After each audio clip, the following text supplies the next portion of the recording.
Madame, monsieur, bonsoir. Jusqu'où peut aller la violence de certains jeux vidéo? La question se pose ce soir après le procès d'un jeune meurtrier à Londres. Fan d'un jeu de chasse à l'homme, il avait tué un adolescent comme ses ennemis virtuels à coups de marteau et de couteau. Dans ce journal, reportage en Angleterre et enquête sur les contrôles en France.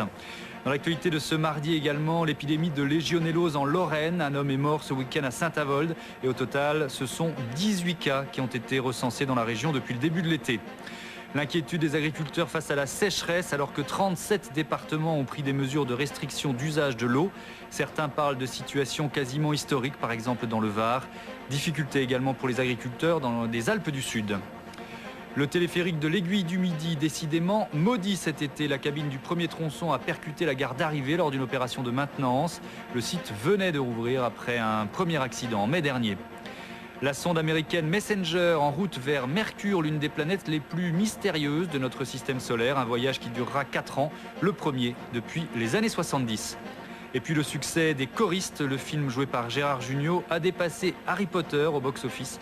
Et le château qui abritait Morange et les autres devient un lieu de tourisme dans le Puy-de-Dôme. Un jeu vidéo en accusation, il s'appelle La Chasse à l'homme, il est parti.